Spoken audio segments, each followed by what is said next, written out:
maayirka degmada Burco Maxamed Xirsi Axmed oo wehelinayo barasaab ku-xigeenka gobolka Togdheer Siciid Axmed Raagi ayaa kormeer ku tagay degmada Fiqi Ayuub ee gobolka Togdheer. Kormeerkan ayaa daarana u kuurgelida xaaladda abaarta ee deegaanka ka jirta, u kuurgelida habsami u socodka shaqada shirkadaha macdanta ee deegaanka ku sugan, iyo dardargelinta kor u qaadida cashuuraha iyo horumarka degmada. Wafdiga maayirka degmada Burco iyo barasaab ku-xigeenka gobolka Togdheer waxa ku soo dhaweeyay ugu deegaanka maayirka degmada Fiqi Ayuub Xasan Cilmi Ducaale, Chief Caaqil Cabdi Caaqil Yare oo ka mid ah madaxda qurba-joogga reer Somaliland, bulshada iyo waxgaradka degmada Fiqi Ayuub. Way ku soo dhameeyay degmadii saldanada oo meeshii Sultan Cali ka rimi jiray, Ilaahay oo naxariisto subhanahu wa ta'ala. waana degmadii qaniimada soo dhawaada maanu leenahay. Dahabkii baa halkana, jeerkii baa halkana, waa degmada u qaaliyo way oo hodana oo Ilaahay khayraadkooda kaga dhigay. dad qaaliyeen ay joogaan aad iyo aad ba mahadsantiin. dhalinyaro fara badan oo maanta magaalada joogto lacag badan qaadato waa nimco, laakiin haddii la garan waayo oo laga faa'iideysan waayo meel xun bay gelaysaa.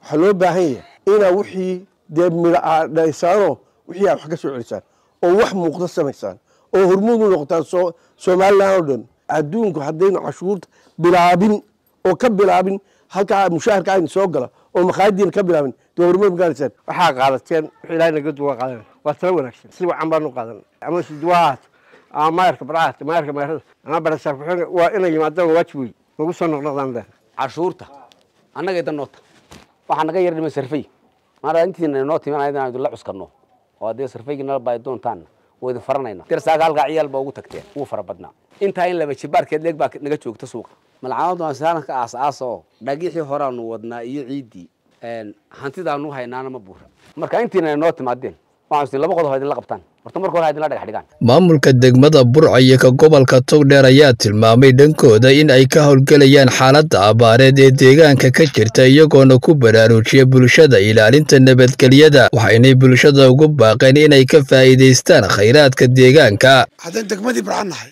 ama Burcaba degmooyinka ugu fog batiinay ay xukunto Burco marka ay socodka badan waayo raalli ahaada waase jecel lahayn in degmo kasta soo booqano sida maalinta hore ka duwaneyd oo MCH-kii si fiican u furaa, iskuulkii waa furaa, booliiskii iyo ambalaaskii iyo wax kasta soo qoflayn. marka alxamdulillah baa naga dhiman, alxamdulillah baa naga dhiman. intaa waxa idin soo raaca qaniimad baa laga helay gobolka ama degmada laga helay. qaniimadaasina waa in lagu mahadnaqayo laftigeeduna shilin kasta inuu soo galaa adduunyada cashuur baa laga jiraa. cashuurahaas ummadda laga caawinaya inuu isku tashanno oo cashuurta ka bilowno oo maayirka waa la shaqaynaynaa madaxu noo saaran yahayo wixii aanu la qaban karna kasta waa la qabanaynaa. isagana waxbaan faraynaa ay farrimo oo idin kula shaqeeyo idinkuna kula shaqaystaan iyo habraacyo la iskula xisaabtamayo ayaanu isagana soo fari doonaa insha allah. control baanu keenaynaa, GR baa la keenayaa nambar lagu gooyo mataqaanaa cashuurta bilow go'aysa waxa la waxaan kala ganacsanayno haddii neef kala iibsanayno waa in cashuur la helaa. sidaasayna markaa wax ku noqonaynaa malcaamadda MCH-ka dhakhtar kale wax kale aan ku dhisanayna xanaanna maahe waxa la idinka rabaa inaad tuulooyinka uga xiran oo dhan aad wax gaarsiisaan oo labada qolna imkaan dad dhigina anaguna diyaar baan noo qaban karro dhan taasaan yeelna insha Allah. markay imika meesha ugu wanaagsan bay maras marka halkaas aynu ka sii wadaynaa, laakiin waxa weeye Fiqi Ayuub waxaanu gelinaa investment wuxuu baanu gelinaa, laakiin imika waxaanu doonaynaa reer Fiqi Ayuub inaad wax soo celisaan. number 1 maayirka cusub waxaanu ka wada hadalay inaad cashuurtii bixisaan oo dad cashuur bixiyaal ah aad noqotaan oo marka la xisaabtamo oo account la furo oo cashuurta la bilaabo. waxa la idinka baahan yahay nabadgelyada inaad ilaalisaan, isku duubni wixii khilaaf ay yimaadana si wanaagsan aad u xalisaan. waad ogtihiin Fiqi Ayuub waxay ka mid tahay deegaamada maanta ugu mudan deegaamadeenna. marka hore nimcada Ilaahay ka soo saaray Fiqi Ayuub ha lagu mahadnaqo. waxa weeyaan kuwa aan haynin baa garanaya maanta. talabaad haddaan maanta nabadgelyo halkan oolin hantida halka taalana ciidamay keenteen, ajaanibta halka joogtana ma yimaadeen. marka waxaan u baahanahay in la ilaaliyo oo cid kasto carqalad ku keenaysa laga hortago. ugu yar 106 qof baa ka shaqeeya, dhaqaale kalena wax uu ka soo baxbaxa. dhaqaalaha soo galana yaanu meel khaldan inaga wada marine ha laga faa'iideysto deegaanka waxa looga faa'iideeyay. si deegaanka looga faa'iideeyana waa in qaadan ha noqoto la dhigo, cashuur ha noqoto, horumarka magaalada iyo deegaankana ha loo midoobo. khayraadka ay heshay horta Ilaahay ha u barakeeyo.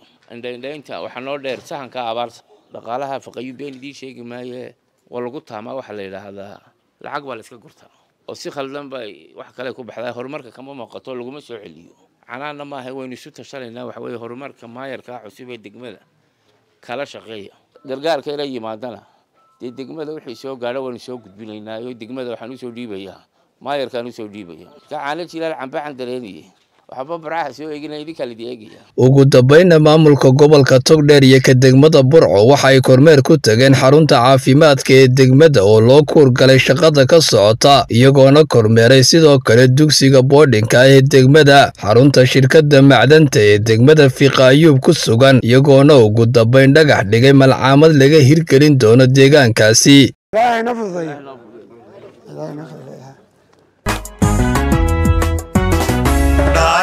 aragtida Fayoobi Sabaha kabadho hare Daayaha aragtida Fayoobi